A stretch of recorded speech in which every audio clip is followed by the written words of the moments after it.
Okay. Before we have our quiet time, two things. The first is that tonight Christopher is in Seattle at his home, and we are in Kingston, and he is handling the broadcast remotely from there. As a result, as you will see on your screen, the video image you are watching is one of time-lapse photography of clouds. Now, because there is so much to learn about what sin is and how to cope with it or not cope with it, we are not going to go on in the text tonight, but do some review of some very necessary points. So, before we do that, though, let us have a quiet time together.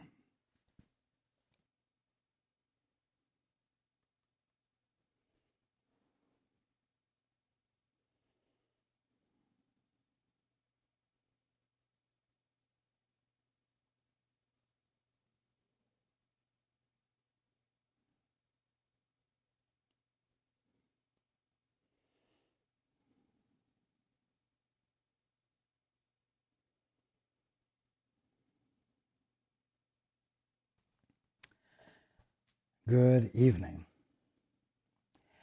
and welcome to everyone who's joining us on the internet.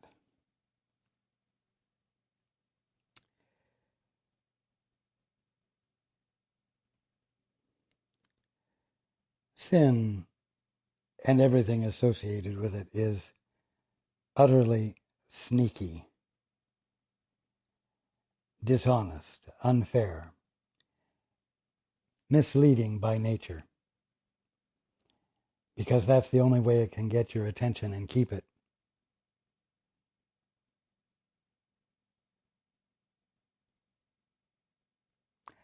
Now, as I said last week, sin is the attempt to be something in your own right without any connection to God.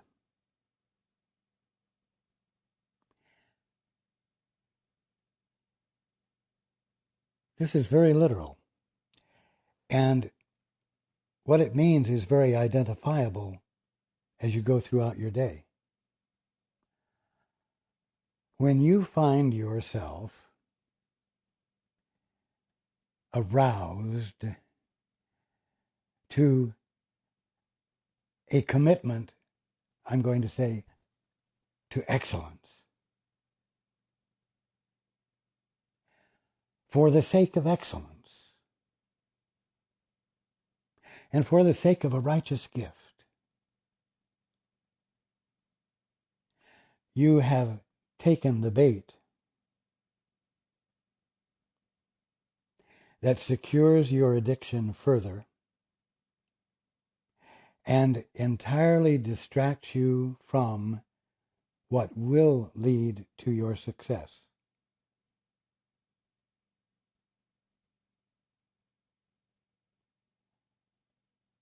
Now, you will usually discover when you have this unreasonable commitment in play, when you find yourself irritated because something is standing in the way of what you are planning on accomplishing. That's how you find that your attempt to be successful isn't arising out of peace, but is arising out of a sense of emptiness in you that says you do not have inherent worth. You do not have inherent value. You are not inherently worthy of anything. Now,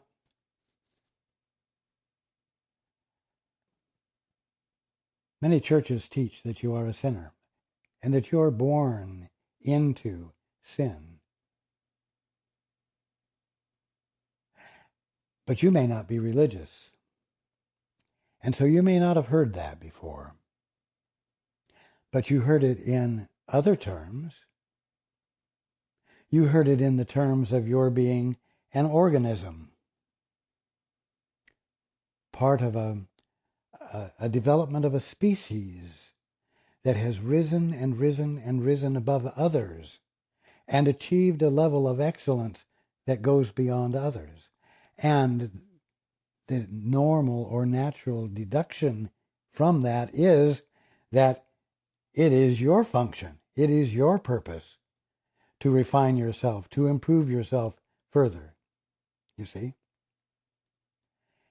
And so that's the means by which you are caused to feel dissatisfied with yourself. I'm going to say incomplete. Experiencing an emptiness that it's up to you to fill by virtue of your practice of your will. You see? Now, since you have forgotten that you got a divorce from your father and are a holy son or daughter of God who is attempting to function independently as an entity in his or her own right,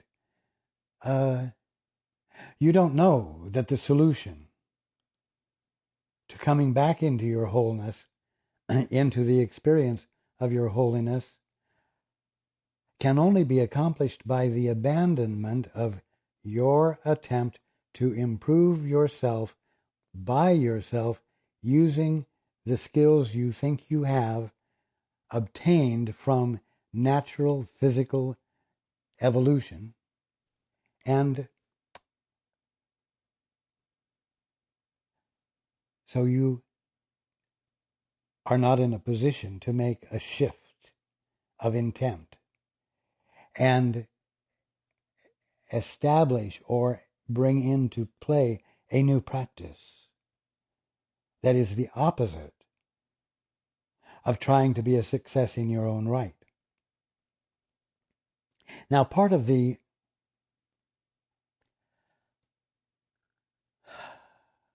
dynamic of all of this is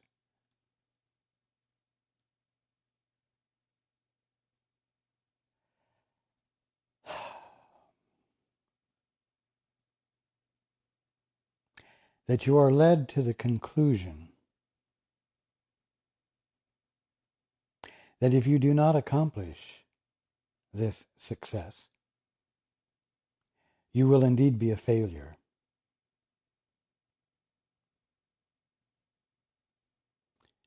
With nothing to stand you in good stead as a valuable and valid being.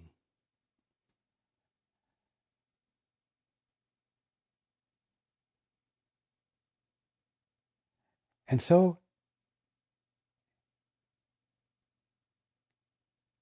it becomes an ingrained part of your psyche to persist in the attempt to be independently successful. Now, because of this emptiness that everyone is trying to overcome by being successful,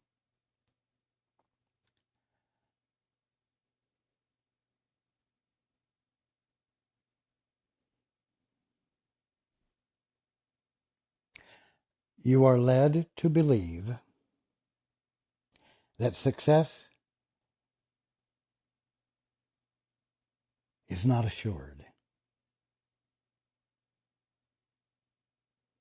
That in effect, it's like the brass ring on a merry-go-round, which you have the opportunity to get as you circle around on the merry-go-round.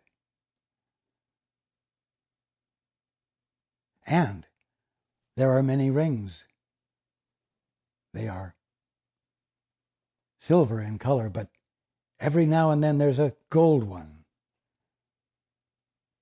and somebody else may get to the gold ring before you.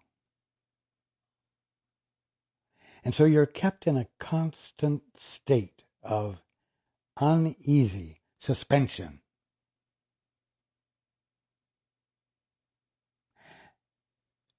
And what does it do? It causes you to sit on the horse, on the merry-go-round, with intensity, trying to get the merry-go-round to go faster if you could, to get your horse to the rings before someone else, of which of course is impossible.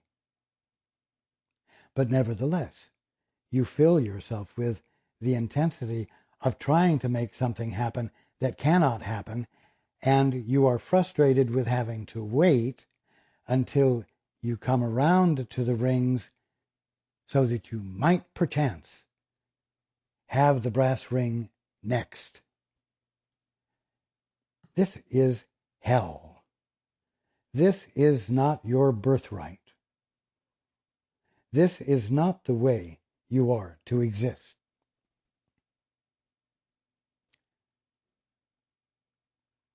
Now, what's the answer? The answer is to get off the horse and get off the merry-go-round.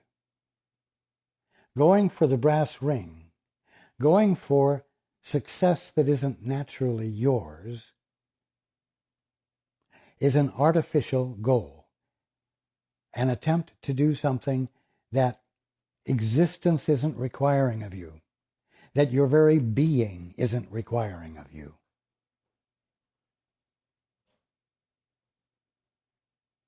Now,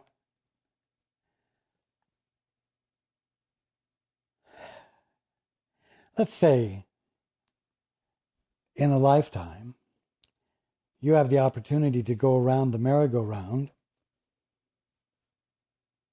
5,000 times. And at the end of the 5,000th turn, you still haven't got the brass ring.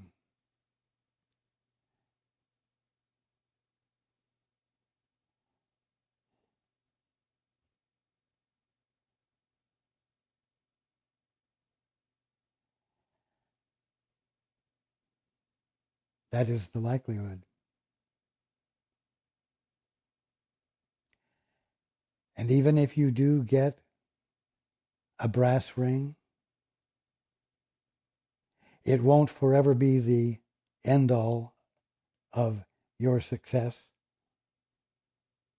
It will tarnish as the success becomes old, familiar, not bouncing with the inspiration that it had initially. You see? And you'll want to get back on the merry-go-round and go for another brass ring.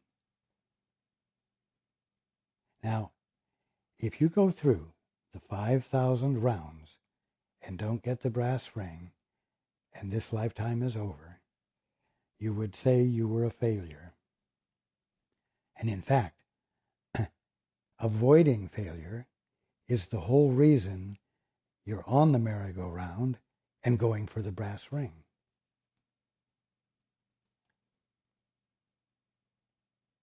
Oh, I know. You've been taught the non-religious terminology that says that you are here to accomplish great things, that whatever you can think of, you can do. And that is said as an encouragement, a validation of your attempting to do what you've thought, or express the idea that you've had and bring it into manifestation. You've been taught. You've been taught to avoid sin, which was just merely your emptiness, in order to fill it with success that wasn't yours, but you can make it yours, and it will make a permanent, indelible statement about you and your validity. When the practical fact is that it won't. It will only be temporary. Is that the kind of success you want? Is that what you call success? Now, let's say that you fail by the 400th time you've gone around. Let's just say that you've done everything you could do and nothing has worked out in this lifetime. And you have failed. And everything that the word failure connotes about you, you are embracing. You're worthless. You don't have what it takes. You never had what it took. You don't have the guts to follow through. Oh, you're afraid of success, and that's why you're not bringing it into your experience. All of this is mean-spirited, crappy, destructive thinking, suggestions, which you don't have to accept. It isn't true. Now, I have talked before about failure, and I have talked about it positively. And I need to bring it up again. Because you know what? You're never going to succeed at being an independent, free agent who can, by virtue of his strength and his perseverance and his intelligence, accomplish something truly meaningful and make your mark upon the world.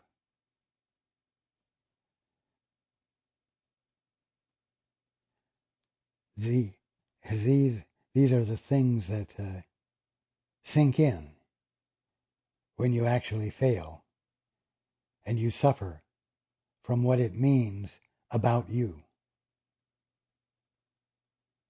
Now, many of you have arrived at this point of failure, abject failure, and despondency. And you have given up. And those are the key words. You have given up. Now, first, I'm going to point out that if you arrive at that point and you don't give up, you just sog in the failure, and you get angry about it and bitter, and you won't let go of your bitterness, it means you haven't let go of the belief, the confidence that if you had what it took, you could do it. And therefore, life is unfair and it's against you, you see. But the intent to follow through, the wish to follow through, is still there. And so you haven't given up. And when you haven't given up, you suffer. You continue to suffer the emptiness that you were trying to escape by becoming something at your own hand. And so, I'll say you've missed the point. You've missed the gift inherent in the failure. Because, as I started to say, many of you have failed and you have given up. You have abandoned the wish to succeed. You have abandoned all of the supporting concepts that led you to believe that you could accomplish the goal. And you've let yourself be in the void without anger, frustration, bitterness.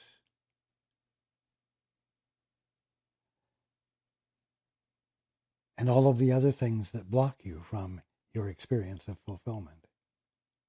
And God moved, you would say. God moved in my life. Or one might say, the universe was on my side. I have discovered that there is something innately beautiful about being, about life.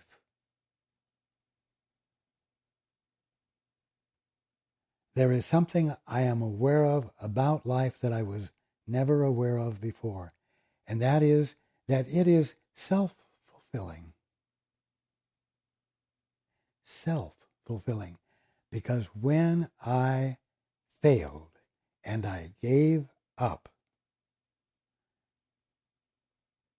my situation turned around. And I became successful, but not the way I had tried to in the past. I became successful because I was blessed when I was a failure.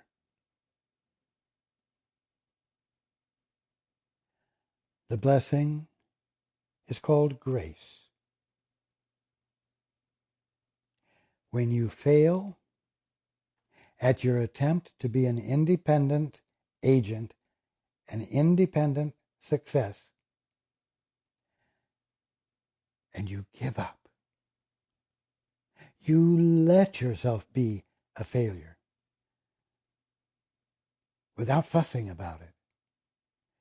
And you allow yourself to be in the void, in your peace. Grace registers with you. Now, when you got the divorce from your father,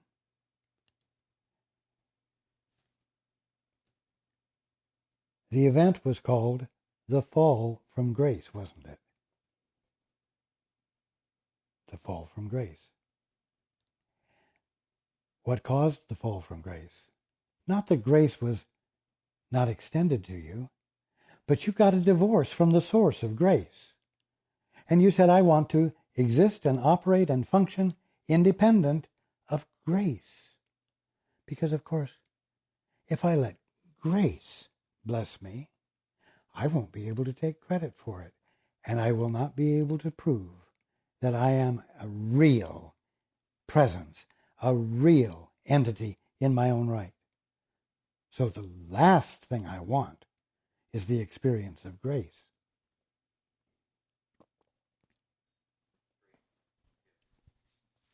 So,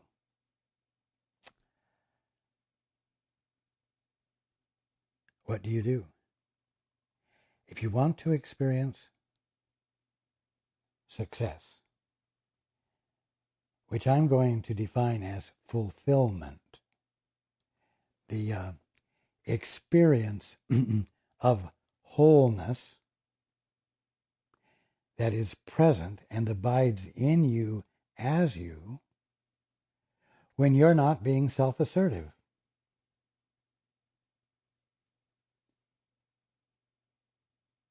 How do you access that? You access it by giving up. And the thing is, you don't have to wait until the end of a lifetime to give up. And you don't even have to wait for a crisis to occur to prove to you your incapacity to be in charge, so that you might get the idea and go ahead and fail and give up the attempt to do otherwise. You see? You can do this at any time. It is, in a way, harder because it requires more self-discipline. It requires more self-discipline when a crisis isn't providing the discipline. You see? But you don't have to wait for the crisis of failure to bring discipline into play. And do the two-step. Fail now. When you find yourself irritated because something occurring in your day is taking your attention away from what you need to attend to in order to become successful, when you feel that tension, you know that you are engaged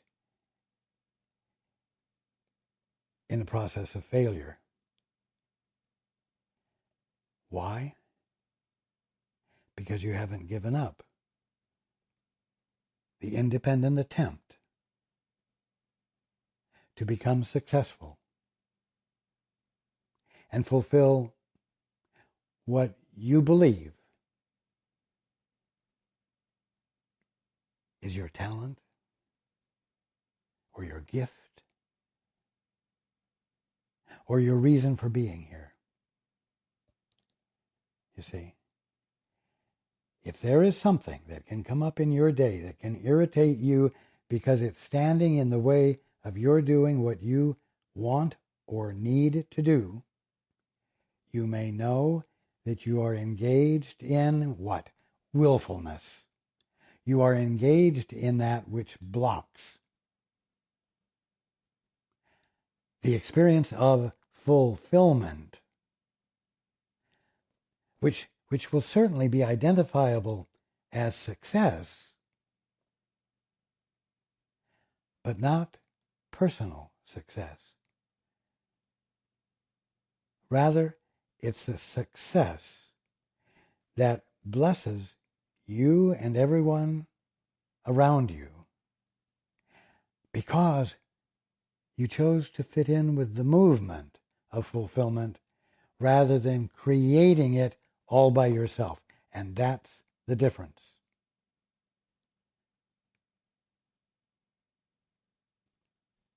Failure does not mean that you will never have your good.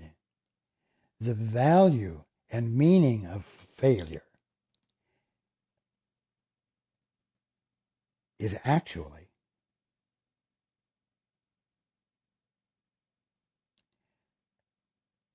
you abandoning your personal, private intent.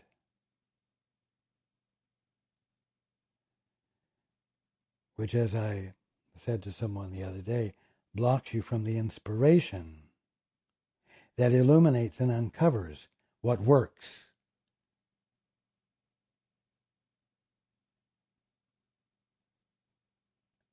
It's simple. It's very practical. But as I said, you're conditioned, religiously or otherwise,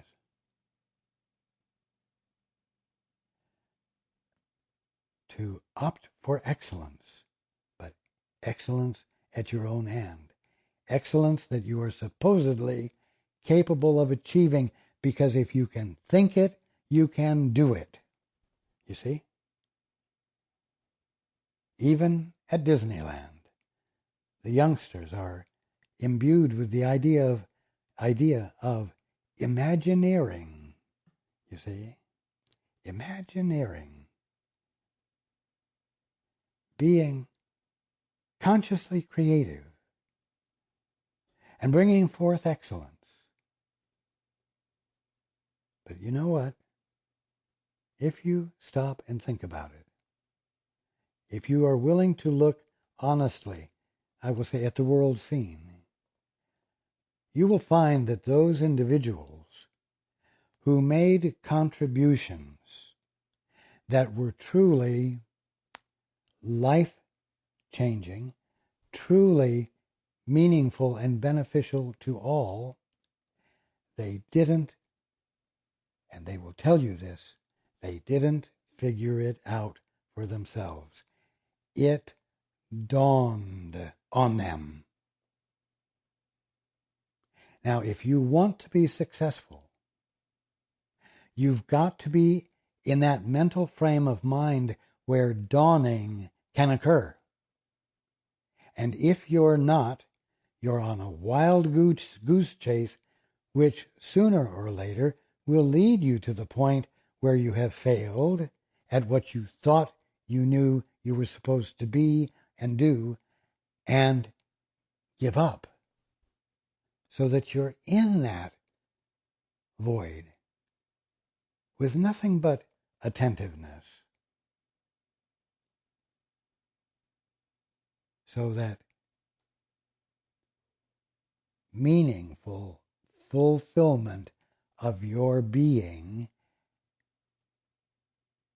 and fulfillment in the world and universe, or I'm going to say the kingdom of heaven, can dawn on you, and you can flow with it and give expression to it,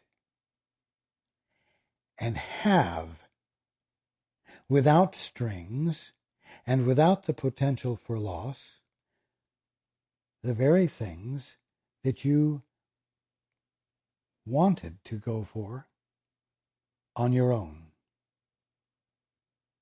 independently. This is very important to understand.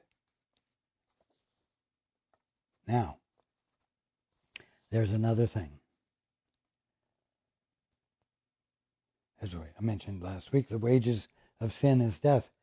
The result of attempting to accomplish something and become something in your own right without God being in the picture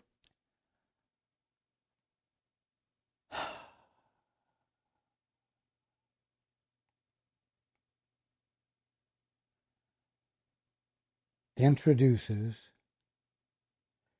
sin, disease, and death into your experience.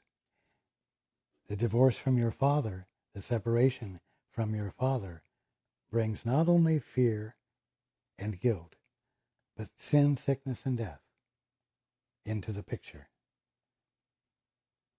So, when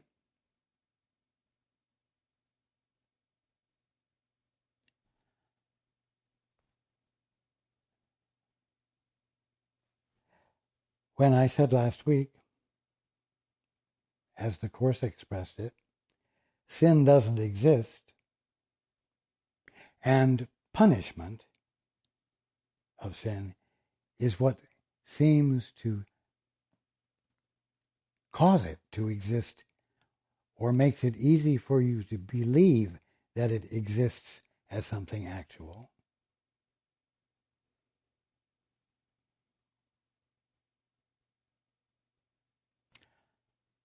It can be very easy for the ego to suggest to you that you have just heard from a holy book or a holy teacher that sin does not exist and punishment cannot secure it, and that if sin does not exist, punishment is unnecessary. And one must be very careful, because sin may not exist as an actuality, but it seems to exist as a belief that you're validating. And that is a mistake. And just because sin isn't real, and therefore there's nothing to punish, it doesn't mean that the mistake doesn't need to be corrected. As it was pointed out last time,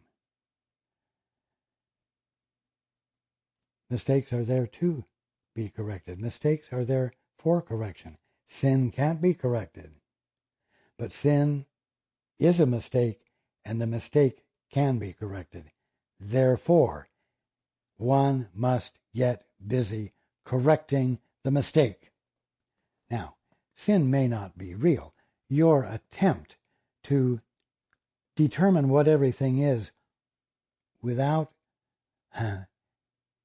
sharing the Father's perspective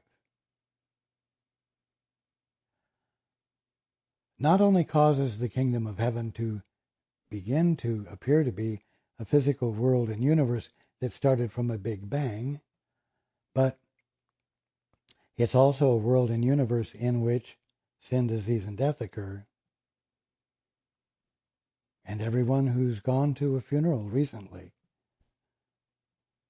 didn't have a good time. And the fact that a funeral was there to go to means that something wasn't corrected.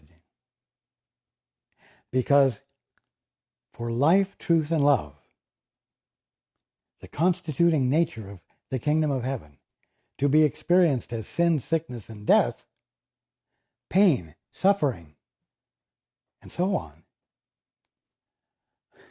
that isn't anything to be complacent about.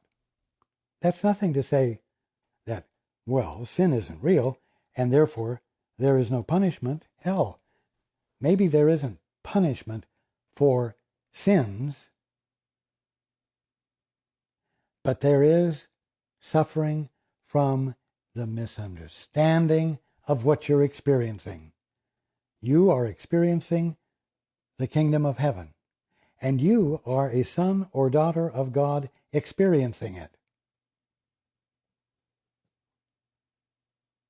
Anything else that you're seeing or believing is a mistake. It's a misperception. And the misperception needs to be corrected. And when the misperception is corrected, when you engage in the two-step, when you refer to the Father to find out what the truth is, and then defer to the Father as to what the truth is, you will find a physical world and universe transforming in front of your eyes as the scales fall from your eyes, as the misperceptions fall away from your vision, and you will see the kingdom of heaven, and there will be no funeral you went to last week, and there will never be a funeral to go to again. You see? You must be careful, because the ego would have you, quote, learn, unquote, that sin is unreal, and therefore there can be no real punishment for it. That sin and punishment work together to apparently establish the reality of something that doesn't exist.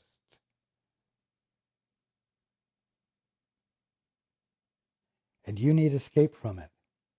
And so you do need to be diligent. But why not be? Why not go through your day paying attention?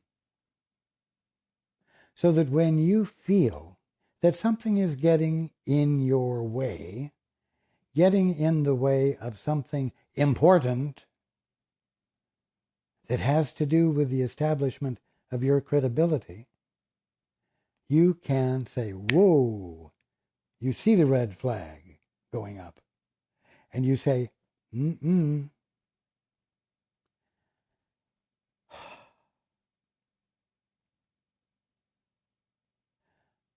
I'm going to purposely, willingly fail at this right now.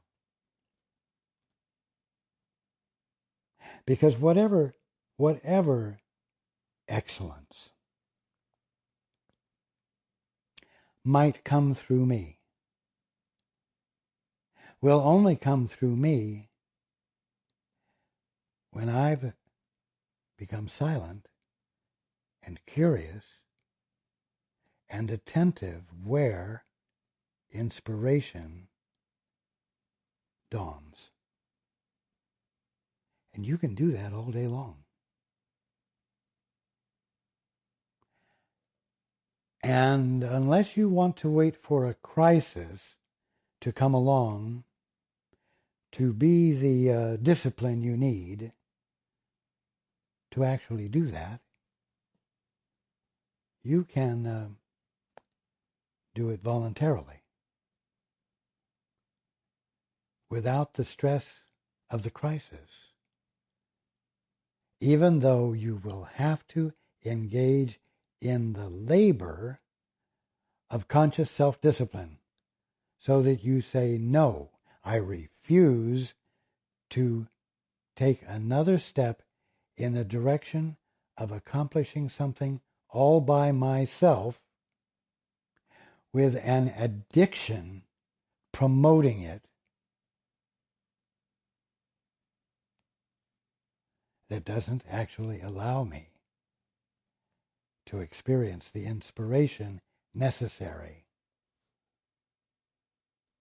to the fulfillment I know it's my birthright to be experiencing, and which I know is present to be experienced. So I'm going to stop doing what blocks it, even though what I'm stopping is what I thought was going to create it. Very important.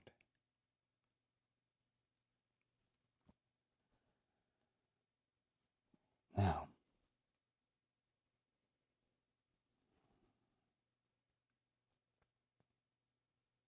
I know this makes sense.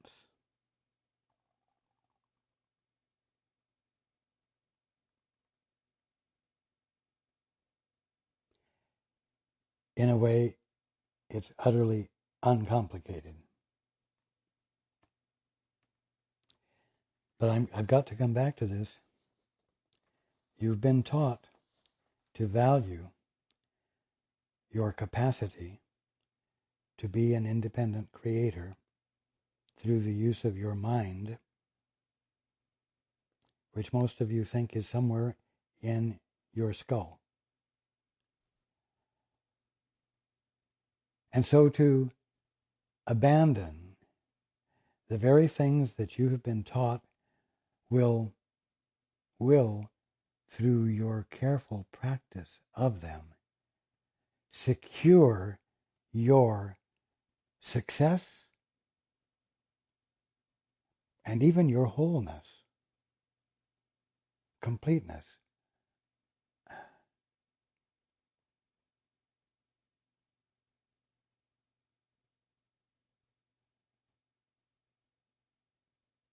When you learn and you're willing to accept the fact that it won't and it hasn't, the light can dawn in you that inspires you to let go, that inspires you to listen more than speak, to be receptive rather than assertive. Right now, Paul is being receptive, and he is engaged in activity. And although you cannot see it tonight, his hands are moving, his body is moving, and as you know, his lips are moving. But what's happening is not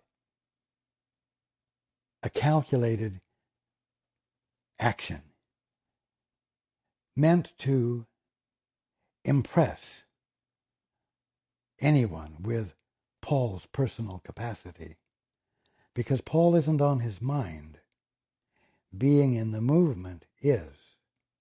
And when one is being in the movement, one's being is meaningful, but it isn't capable of an egotistical self-appreciation.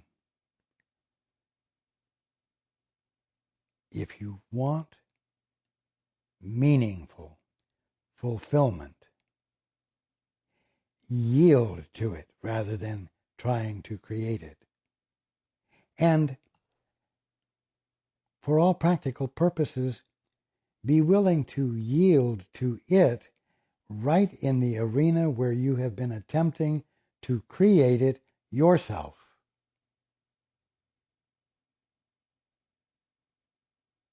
You say, what is the truth here? Aside from the way I've been looking at it, what is the truth here? Is this needed or not? Is that needed or not? Is this appropriate or not? Big question. How does this fit into a larger picture? How does this fit into the context of the kingdom of heaven and the blessing of everything in it? Because every single thing in the kingdom of heaven blesses every single other thing in the kingdom of heaven. You see? So I'm encouraging you tonight to not be afraid to fail, and in fact to invite failure, to engage in it, so that you can be in that place where the dawning of inspiration can occur, because you're not introducing any static where it will appear. You see? But at the same time, let's not be so impractical about the non-existence of sin, and therefore the fact that punishment is meaningless. Let's not use that as a means of avoiding the correction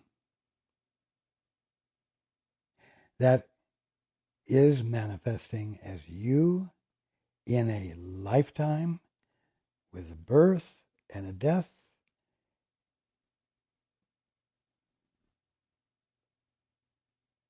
and sin, disease, and death. Yes. Let's get down to the business of having the correction.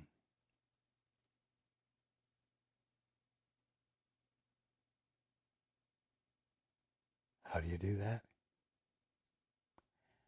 You've got to do the two-step. You've got to shut up, which means silence your will, silence your intensity, silence the intent you have arrived at through your own thinking, so that you might listen and hear what it is in you, specifically, that needs to be abandoned. What is the belief? What is the intent behind the thought that's governing me? You see? Do it. It's the way out of sin, disease, and death.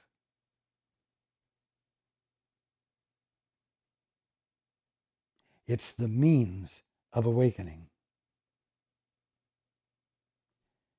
It will take diligence. It will be laborious, whether crisis is the discipline needed or that you've waited for, or whether it's the willing abandonment of your attempt to do it all by yourself, whatever it might be. It's going to take effort, but